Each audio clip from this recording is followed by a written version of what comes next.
नमस्कार, उत्तराखंड समाचार में आपका स्वागत है। मैं शिखा त्यागी। सबसे पहले मुख्य समाचार।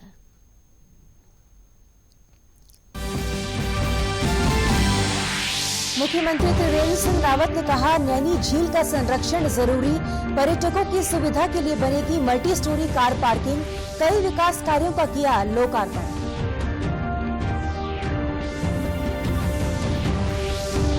राज्यसभा चुनाव के लिए नामांकन की कल आखिरी तारीख। 2 नवंबर तक होगी नाम वापसी। 9 नवंबर को होना है चुनाव।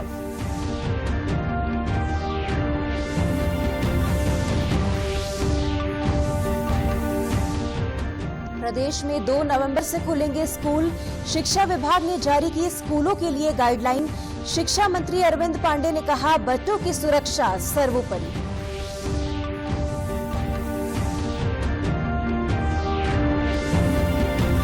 और भौगोलिक सूचना प्रणाली से होगी रुड़की शहर की निगरानी। नगर निगम को कर निर्धारण में मिलेगी सहायता। मैप पर ही मिल जाएगी भवन निर्माण की जानकारी। अब समाचार विस्तार से।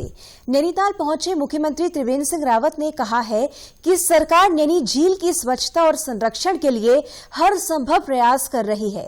उन्होंने यहां नैनी झील की जल गुणवत्ता आकलन प्रणाली का लोकार्पण किया। उन्होंने नैनीताल में कार पार्किंग व्यवस्था के लिए भी सहमति दी।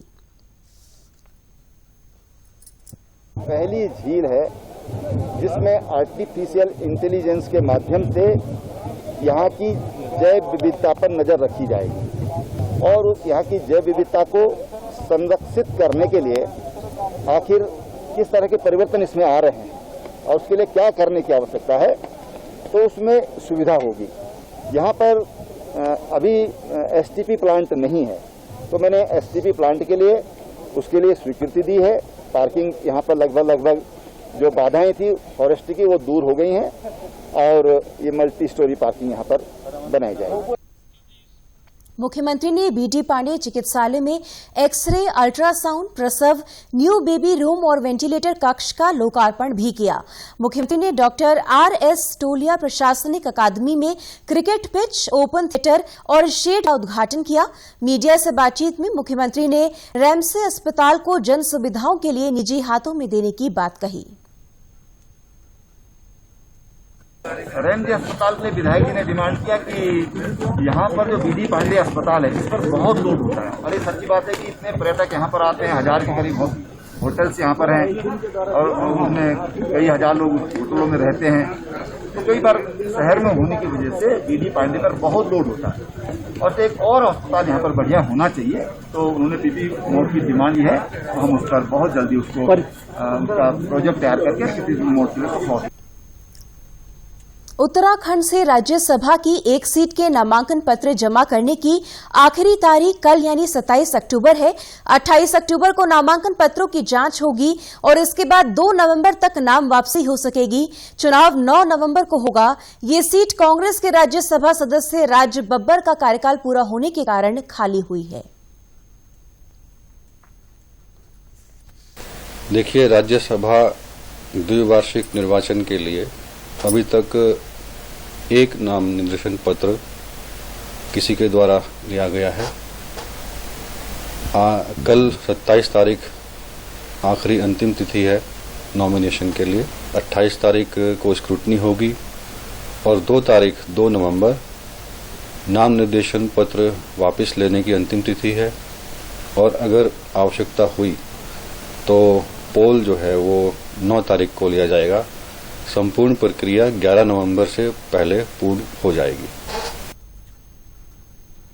सरकार ने प्रदेश में 2 नवंबर से चरणबद्ध तरीके से स्कूल खोलने की तैयारी शुरू कर दी है। 2 नवंबर से हाई स्कूल और इंटरमीडिएट कक्षाओं का संचालन किया जाएगा। जो बच्चे स्कूल नहीं आना चाहते वो ऑनलाइन पढ़ाई जारी रख सकते हैं। सरकार ने एसओपी जारी कर निजी स्कूलों की जिम्मेदारी भी तय कर दी है। अधिक छात्रों वाले स्कूल का संचालन 2 पालियों में किया जाएगा। एसओपी के अनुसार स्कूलों में छात्रों के लिए 6 फीट की दूरी पर बैठने की व्यवस्था की जाएगी। स्कूल खोलने से पहले उन्हें पूरी तरह सैनिटाइज करना होगा। एक क्लास में अधिकतम 50% छात्र ही बैठेंगे। स्कूलों में थर्मल स्कैनिंग, हैंड वॉश और सैनिटाइजर की व्यवस्था करनी होगी। स्कूल वाहनों का संचालन किया जा सकता है, लेकिन यहां भी 50% क्षमता वाला नियम लागू होगा। स्कूल में खेलकूद और मनोरंजन संबंधी एक्टिविटीज नहीं होंगी। प्रार्थना क्लास रूम में ही की जाएगी। शिक्षा मंत्री अरविंद पांडे ने कहा कि बच्चों की सुरक्षा को लेकर हम चिंतित हैं। किसी भी तरह की कोई चूक न हो, इसके लिए कड़े निर्देश अधिकारियों को दिए गए हैं। स्कूल खोलने को लेकर शिक्षा विभाग द्वारा सभी तैयारी पूरी कर ली गई है। 2 नवंबर से जो बोर्ड के एग्जाम जिन बच्चों को होने हैं 10वीं के 12वीं के, उनकी हम क्लास खोलने जा रहे हैं। और उसके लिए जो आवश्यक है, जो इसके बचाव के पक्ष हैं, सैनिटाइजर होना चाहिए, सोशल डिस्टेंस से बच्चे बैठने चाहिए, मास्क होना चाहिए, थर्मल स्क्रीनिंग होनी चाहिए। इसे प्रदेश का एक एक बच्चा हमारे लिए कीमती है और प्रदेश का हर बच्चा हमारा अपना है। तो हमने विभागीय तैयारी अच्छी की हुई है और मुझे उम्मीद है कि जो हमने निर्णय लिया स्कूल खोलने का ये सफल रहा। तो निश्चित ही इसके सेकंड फेज में हम कक्षा 9वीं के और 11वीं के बच्चों का भी स्कूल खोलेंगे। लॉकडाउन में दूरदर्शन के माध्यम से चलाई जा रही कक्षाओं की भी शिक्षा मंत्री ने तारीफ की। शिक्षा मंत्री अरविंद पांडे ने कहा कि दूरदर्शन ने एक महत्वपूर्ण सहयोगी की भूमिका अदा की है। राज्य के जिन दुर्गम सीमांत इलाकों में फोन के टावर उपलब्ध नहीं थे, वहां दूरदर्शन उत्तराखंड के माध्यम से बच्चों ने अपनी पढ़ाई को सुचारू रखा है। जो दूरदर्शन ने बच्चों को ऑनलाइन एजुकेशन देने का एपिसोड के माध्यम से जो शिक्षा देने का काम किया, सराहनीय काम किया। मैं दूरदर्शन को बहुत बहुत शुभकामना देता हूं, बधाई देता हूं। और आने वाले टाइम में भी हम उम्मीद करते हैं कि जहां कई चैनलों की, कई कंपनियों की कनेक्टिविटी ठीक नहीं है, वहां भी दूरदर्शन के माध्यम से आवश्यकता पड़ेगी तो हम आपकी सेवाएं अवश्य लेंगे। रुड़की शहर में हो रहे निर्माण कार्यों पर अब भौगोलिक सूचना प्रणाली यानी जीआईएस से नजर रखी जाएगी। रुड़की नगर निगम इस प्रणाली से पूरे शहर पर निगरानी करेगा। जीआईएस सिस्टम से निगम के पास सभी भवनों और नए निर्माण कार्यों की जानकारी रहेगी। नगर निगम रुड़की के सहायक नगर अधिकारी चंद्रकांत भट्ट ने बताया कि नगर निगम क्षेत्र की हर प्रॉपर्टी को अब जीआईएस मैप पर देखा जा सकेगा। इस प्रणाली से ऑनलाइन टैक्सेशन का कार्य आसानी से हो सकेगा। उन्होंने बताया कि निगम को सर्वे कराने की जरूरत नहीं होगी, साथ ही भवन कर वसूलने में भी मदद मिलेगी। प्रॉपर्टी टैक्स में पहले ऑनलाइन टैक्सेशन स्टार्ट करवाया, क्योंकि इसमें सभी जगह जो कैपेसिटी बिल्डिंग का काम है, ये ईज ऑफ डूइंग बिजनेस जो भारत सरकार की एक स्कीम है हमने शहरों के लिए, अन्य शहरों के लिए, तो उन शहरों के लिए वो स्कीम रखी गई है। इसमें रुड़की को भी शामिल किया गया है। अब इसका जो अगला अपग्रेडेशन है वो है जीआईएस बेस्ड। तो जीआईएस बेस्ड करने से फायदा ये होता है कि हर प्रॉपर्टी जो है वो अपने आप में हम एक मैप में देख सकते हैं और जैसे उस पर क्लिक करेंगे तो उसकी पूरी डिटेल आ जाएगी कि इसका कितना टैक्स है, किसके नाम है और कब इस पे आगे हम दोबारा इस पे टैक्स की जरूरत पड़ेगी। तो ये सारी चीजें हम बैठ करके मैप पे ही कर सकते हैं। अखिल भारतीय आयुर्विज्ञान संस्थान एम्स ऋषिकेश में सामान्य मरीजों के इलाज की सुविधा के लिए ओपीडी संचालित की जाने लगी है। इस सुविधा के शुरू होने से सामान्य रोगियों को राहत मिलेगी। एम्स ऋषिकेश में इन दिनों रोजाना 500 से भी अधिक ओपीडी मरीज पहुंच रहे हैं। एम्स अस्पताल प्रशासन के डीन प्रोफेसर यूबी मिश्रा ने बताया कि एम्स आने वाले मरीजों के लिए अस्पताल के मेन प्रवेश द्वार पर ही पंजीकरण करवाने की सुविधा उपलब्ध है। वहां से टोकन प्राप्त करने के बाद मरीज नॉन कोविड एरिया में आकर अपना नंबर आने पर ओपीडी में बैठे डॉक्टरों से अपने स्वास्थ्य की जांच करवा सकते हैं। उन्होंने बताया कि वर्तमान में सामान्य विभागों के अलावा general medicine, general surgery, paediatric, orthopaedic आदि विभागों के डॉक्टर ओपीडी में प्रतिदिन सुबह 8:30 से मरीजों की जांच कर रहे हैं। सारी ही ओपीडीज स्टार्ट कर दी गई हैं।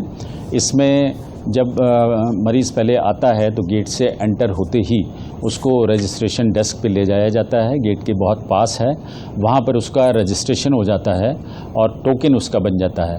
उसके बाद वो जो नॉन कोविड ओपीडी का एरिया है वहाँ पर आ जाता है। वहाँ पर हमारी सारी ही ओपीडीज़ की व्यवस्था है।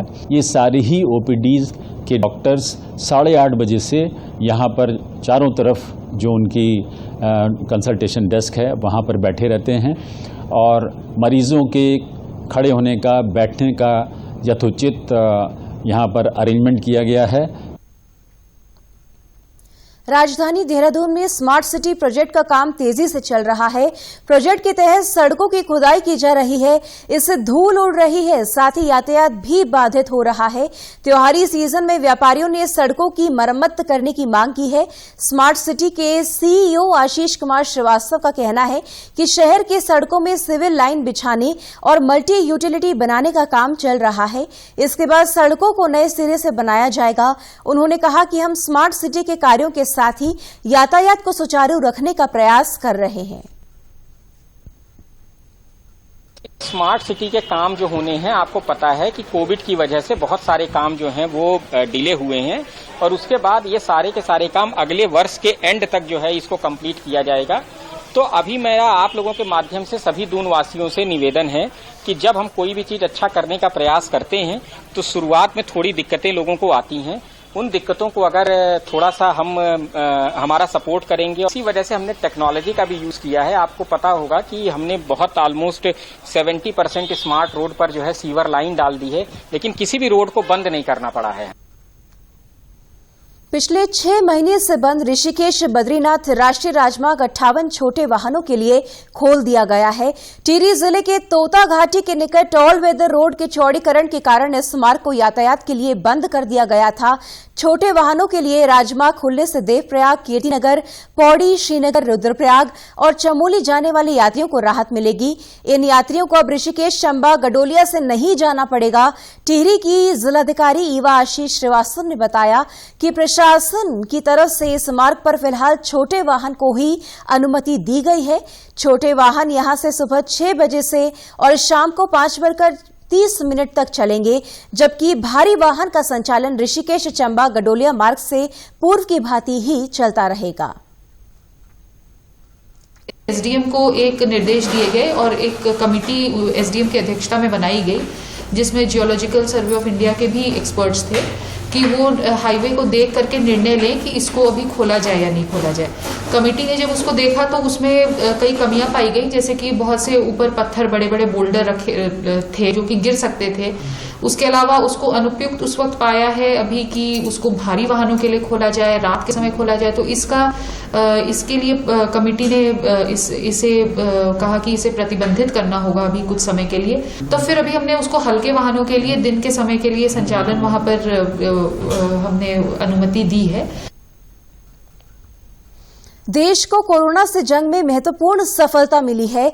देश में कोरोना मरीजों की रिकवरी दर 90.23% हो गई है।